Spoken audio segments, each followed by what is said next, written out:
Bon, ben, comme on l'avait pressenti, c'était difficile, difficile. Et puis les vieux de la vieille disaient, ce qu'il y a, c'est que c'est pas le personnage, hein, c'est pas lui qu'il fallait prendre. Alors il parlait du premier rôle.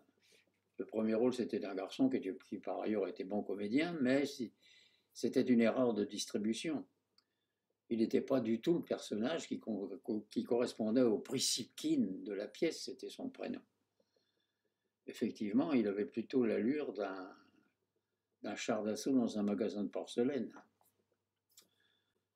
Mais enfin, les directeurs de théâtre ont ce dilemme où ils prennent une vedette et les gens viennent pour la vedette, ou ils prennent quelqu'un d'inconnu et ils en font une vedette. Et là, André Barsac s'était trompé. Ce sont des choses qui arrivent.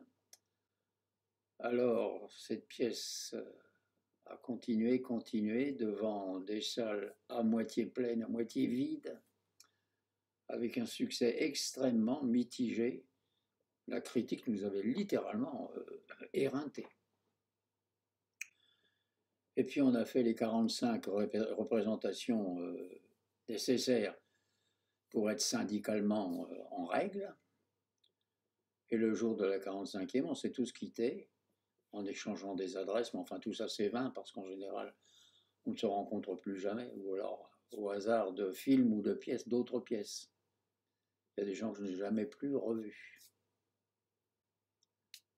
Et voilà, ça ne m'a pas fait perdre mon sourire pour autant. Je suis reparti au charbon. Allez hop, les échecs, les succès, ça se digère.